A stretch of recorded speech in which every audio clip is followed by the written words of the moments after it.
하나님께서 우리에게 주신 말씀은 요한계시록 8장 3절에서 5절까지의 말씀입니다.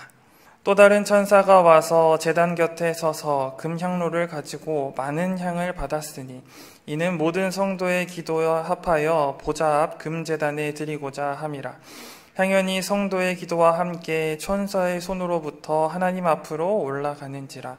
천사가 향로를 가지고 제단에 불을 담아다가 땅에 쏟음에 우레와 음성과 번개와 지진이 나더라. 아멘. 우리 함께 교제를 읽도록 하겠습니다. 엘리야는 왜 사르밧 과부의 아들을 살리기 위해 자신의 몸을 시체에 맞추는 기도를 3번 드렸을까요? 2번은 믿음이 없었고 마지막 3번째에 믿음이 생겼을까요? 예수님은 왜 겟세마네에서 3번 기도하셨을까요?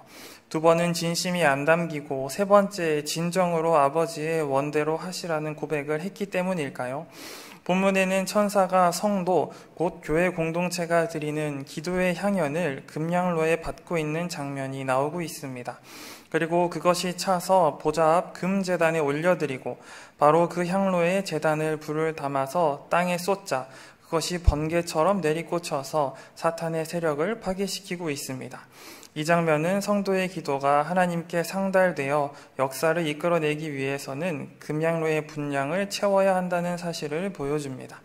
사실 향로에 담겨 올라간 성도의 기도와 그 향로에 담겨서 땅에 쏟아진 제단의 불의 관계는 포탄을 날리기 위한 장약과 타겟을 파괴시키는 탄두의 역할과 비슷합니다. 장약 자체는 파괴력이 없고 단지 탄두가 날아가게 만드는 추진력일 뿐입니다. 그런데 탄두가 정확한 목적지에서 폭발하기 위해서는 반드시 장약이 필요한 양만큼 들어가야만 합니다.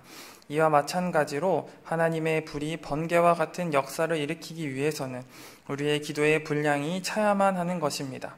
이 때문에 엘리야는 3번 기도하였고 예수님도 3번 기도했던 것입니다. 기도의 분량은 어떻게 정해지는 것일까요? 첫째는 사탄의 저항력을 뚫을 정도까지입니다.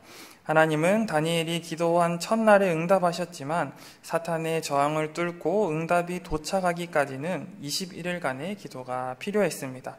만약 그가 기도를 그 기간 전에 그쳤다면 그의 기도의 분량이 사탄의 저항의 분량을 넘어서지 못했기 때문에 결국은 응답을 통한 깨달음은 얻지 못했을 것입니다. 둘째는 응답 후에 자신이 무너지지 않을 정도까지입니다.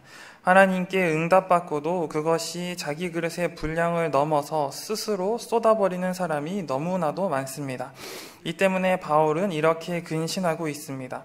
내가 내 몸을 쳐 복종하게 함은 내가 남에게 전파한 후에 자신이 도리어 버림을 당할까 두려워함이로다. 바로 이런 이유 때문에 기도는 끈질겨야 합니다. 우리는 지구력 없는 치타의 심장이 아니라 알파와 오메가 되시는 예수 그리스도의 심장을 가져야 하는 것입니다. 조지 물러의 기도응답과 비결은 바로 이와 같은 끈질김에 있었습니다. 그는 이렇게 고백하고 있습니다. 가장 중요한 핵심은 응답이 올 때까지 결코 포기하지 않는 것이다. 나는 한 사람의 구원을 위해 63년 8개월째 기도해 오고 있다. 그는 아직 구원받지 못했지만 구원받게 될 것이다. 그것이 어떻게 다른 결론으로 끝날 수 있단 말인가? 나는 아직 기도하고 있다. 아멘. 하나님이 인간을 창조한 이유는 무엇일까요? 웨스터민스터 교리문답 제1문은 이렇게 답하고 있습니다.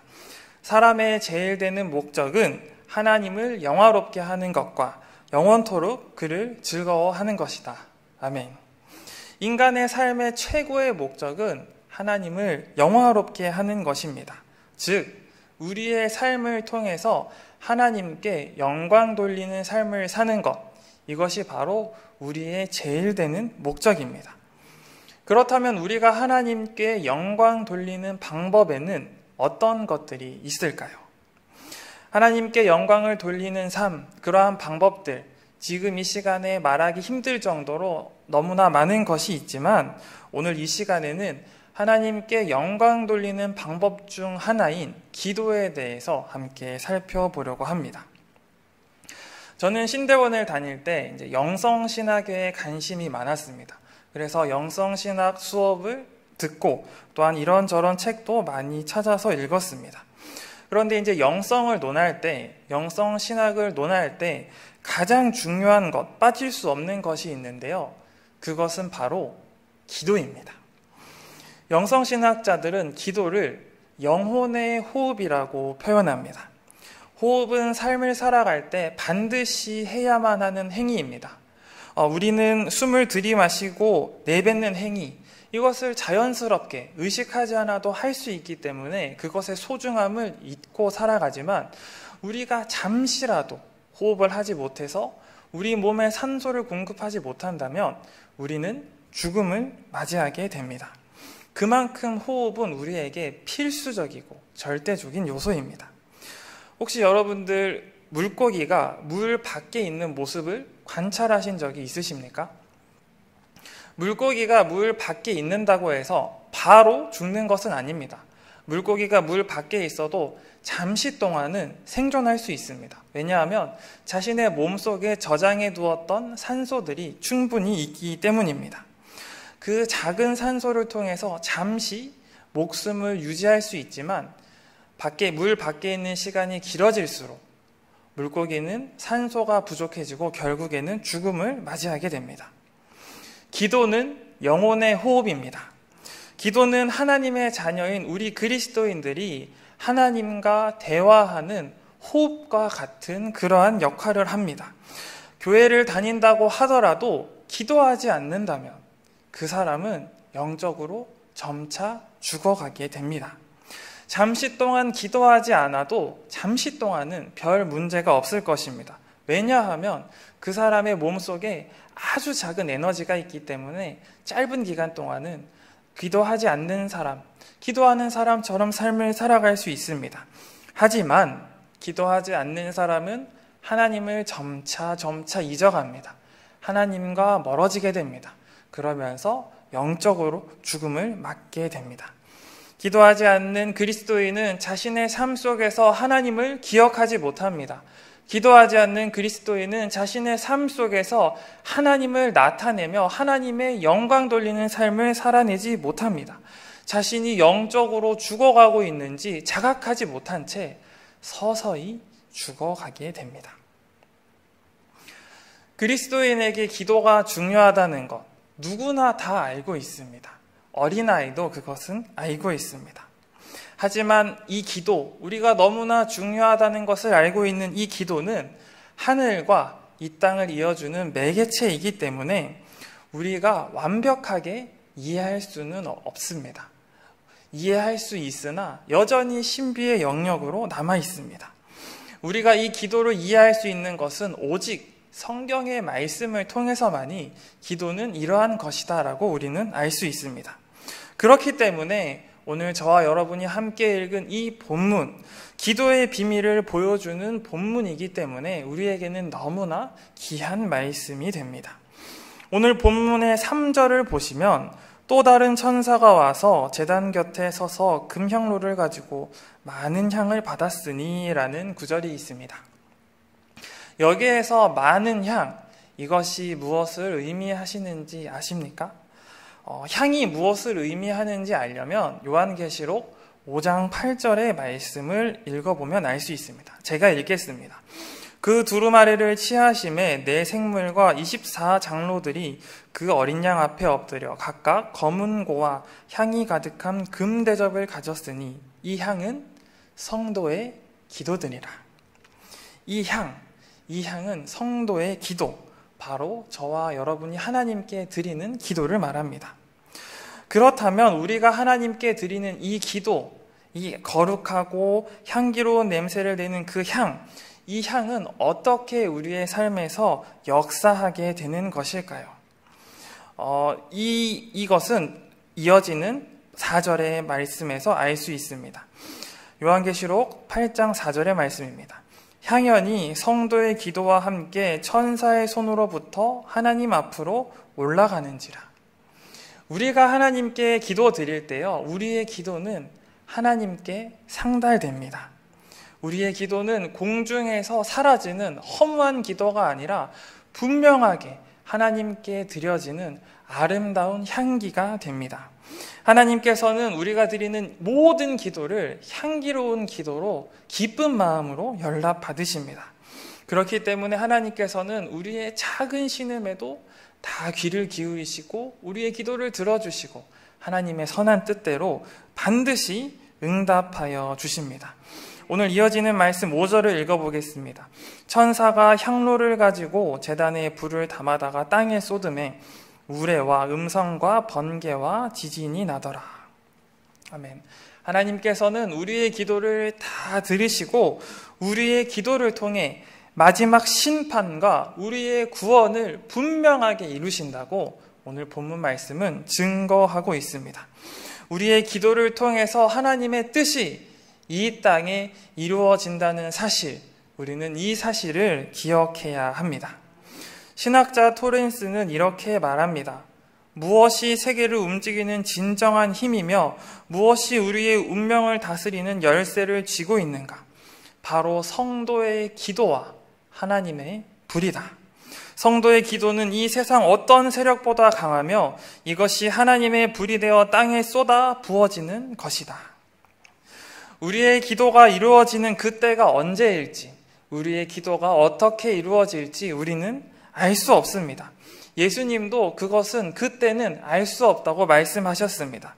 그러므로 우리는 우리의 기도가 어떻게, 어떤 방식으로 이루어질지 그것은 알지 못하지만 우리가 해야 할 것, 그것은 우리의 뜻, 우리의 기도, 하나님의 뜻은 분명하게 이루어진다는 이 사실을 기억하며 믿음으로 마음을 다해서 하나님께 기도드려야 하는 것입니다.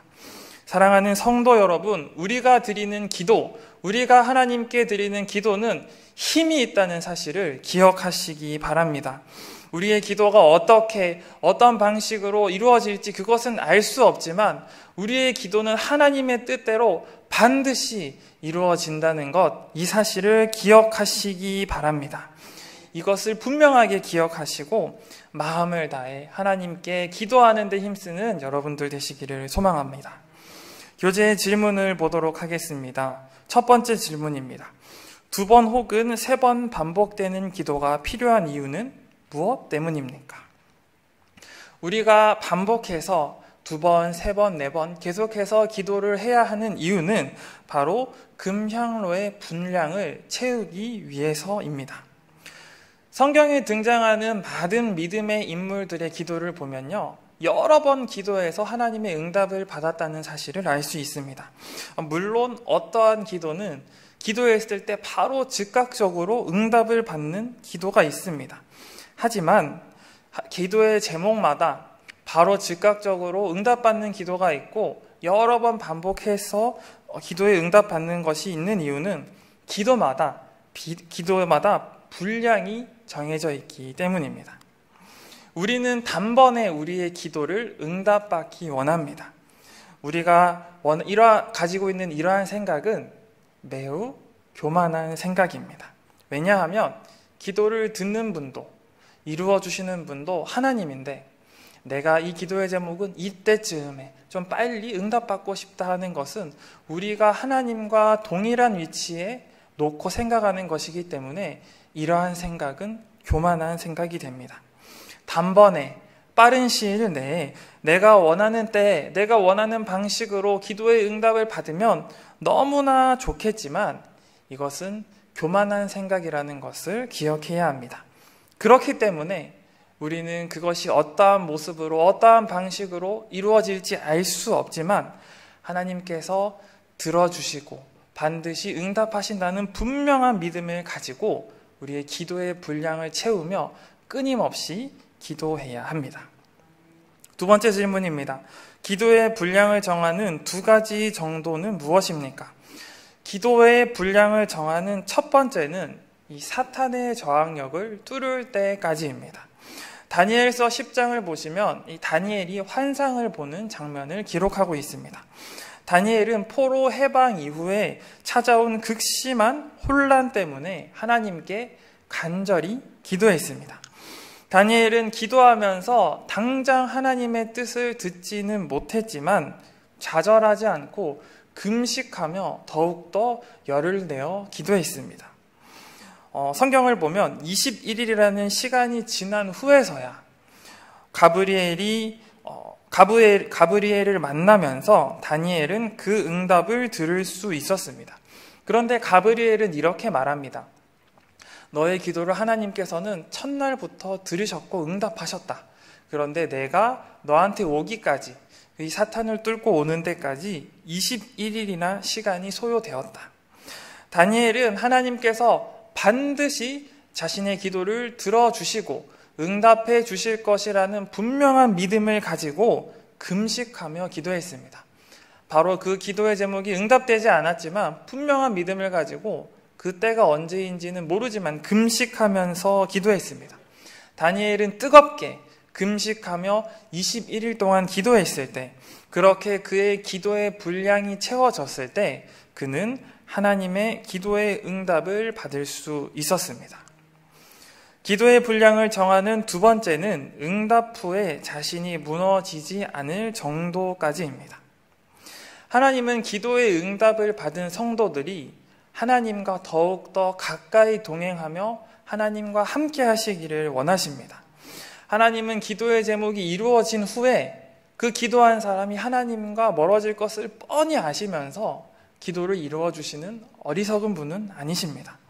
그렇기 때문에 우리는 끈질기게 기도해야 합니다. 기도의 분량을 채우기 위해서 기도해야 함도 있지만 우리가 하나님께 끈질기게 기도하면서 우리 자신이 성장하도록 더욱더 하나님과 교통하며 삶을 살아가는 성도가 되기를 위해 성장하기 위해 끈질기게 기도해야 합니다. 조지 밀러는 기도의 핵심은 응답이 올 때까지 포기하지 않고 기도하는 것이라고 합니다. 실제로 그는 한 사람의 구원을 위해서 63년 8개월이나 기도했다고 합니다. 1년도 아니고 10년도 아니고 60년이 넘는 기간 동안 한 사람의 구원을 두고 그것이 반드시 이루어질 것이라는 확신을 가지고 기도했습니다. 그는 실망하지 않고 하나님께 그 사람이 구원을 얻을 수 있도록 기도했습니다. 사랑하는 성도 여러분, 기도는 영혼의 호흡이다라는 사실을 기억하시면서 하나님과 호흡하는 삶, 여러분이 영적으로 삶을 살아갈 수 있는 기도를 통해 하나님을 기쁘시게 하는 삶을 살아가시기 바랍니다. 여러분의 기도는 절대로 공중에서 사라지는 허무한 기도가 아닙니다. 여러분의 기도는 힘이 있는 기도입니다. 여러분의 기도는 반드시 하나님께서 응답하시는 기도입니다. 여러분을 구원하고 주변에 있는 이웃들을 구원하는 힘이 있는 무기가 된다는 사실을 기억하시며 언제나 기도하기를 힘쓰는 여러분 되시기 바랍니다. 여러분의 기도가 빠른 시간 내에 이루어지지 않는다고 할지라도 포기하지 마시고 하나님께서 원하시는 때에 그 사탄의 저항력을 뚫고 기도 응답 후에 무너지지 않는 내가 되었을 때에 하나님께서 분명히 우리의 기도에 응답하신다는 사실을 기억하시면서 끊임없이 끈질기게 기도의 자리를 사수하시며 하나님께 기도하는 여러분들 되시기를 주님의 이름으로 축복합니다.